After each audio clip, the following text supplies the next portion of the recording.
So everyone, this is your final examination. No any gadget are allowed inside the classroom. Did you get my point? Yes, sir. Okay, your time start now. Minutes passed. Alex's mind went blank. Panic rose, and before she realized it,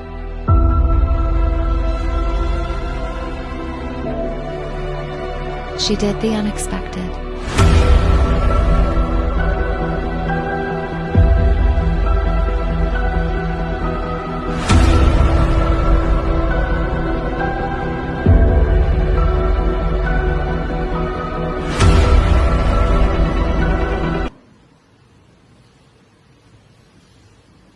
Ano yan, Alex?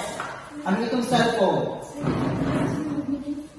Ano ito? Alam mo bang bawal ito? Alam mo bang patakaran ng school na bawal mag-cheat? Ano mga kaklase, nakita niyo si Alex na nag-cheat? Yes, sir. O, paano ba yan? Meron kami ng witness. Sir, sorry po, sir. Hindi ko sabihin sa magulang ko, sir. No.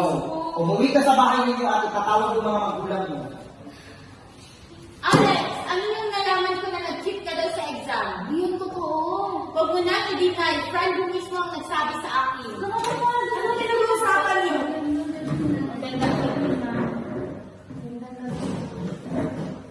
Ano pinag-uusapan niyo? Ano yung narinig ko? Wala ko yun na. Ate, sabihin mo na. Tumahimik ka nga dyan. Sabihin mo na kasi. Ano nga ba? Sabihin niyo na! Alex, it's time. Sabihin mo na. Madali na sabihin sa'yo yan kasi hindi ko yung nahihirapan. Ano nangyayari dito? May huwag ka na mag-alam dito. Parte rin ako ng pamilya at kapatid ko yung pressure ninyo. Ano nga ba talagang nangyari? Ma, sorry, ma. Na-cheat ko wala ko sa exam namin, ma. Paano mo ginawa yun? Ma, kasi nag-pressure na ako. Bakit? Sabihin mo! Kasi mura na lang sila! Mura na lang si Papi! Nakatalino siya! Mura na lang si Gabi! Na-success na siya! Mura na lang si CJ! Nakabuli ko mo! Paano naman ako, ma? Do you think I'm unfair? No, ma!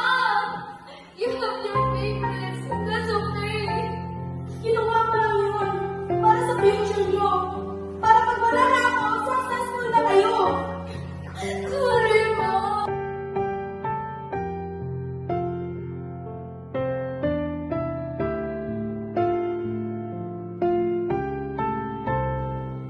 Ikaw, Alex, kamusta ka na?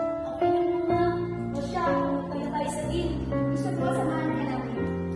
Samahan ba ako? Oo naman, para sama-sama tayo.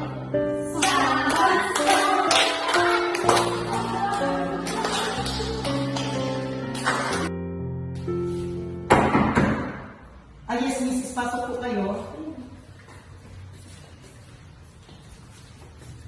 So, magandang umaga ng sis.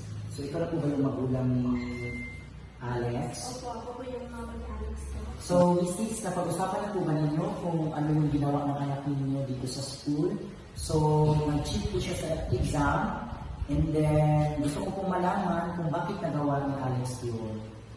Nagawa po yun ni Alex. Nag-usapan na namin po yun sa bahay. Nagawa na po yun kasi nape-pressure na po siya at hindi ko po yung napansin sa bahay kasi solo parent po ako, busy po ako. Kaya nandito po kami ngayon ako kasi hindi po sana ako nakagdali sa inyo po para sa anak ko.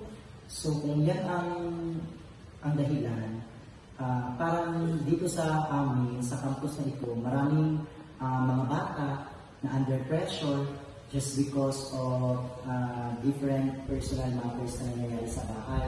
Lalo-lalo na misis na you are a solo parent. So, ang payo ko lang kay Alice at sa inyo, mas mainam na bawasan mo yung trabaho mo sa labas at mas mag-focus ka po sa mga anak ninyo, lalo-lalo na si Alex is graduating student na.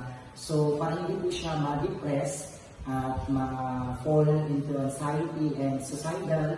So, meron kasi ditong case na ma-fall siya sa suicidal situation.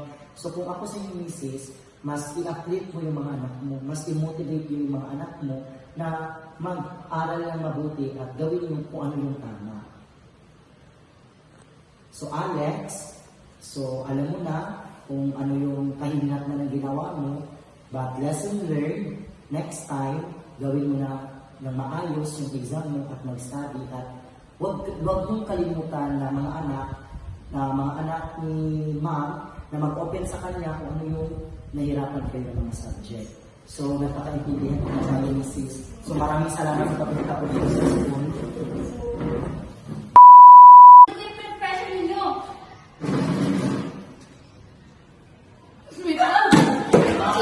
Para sa future nyo. Kasi pag wala na ako, o diba? May future na kayo. Naintindihan na po namin si Alex, ma.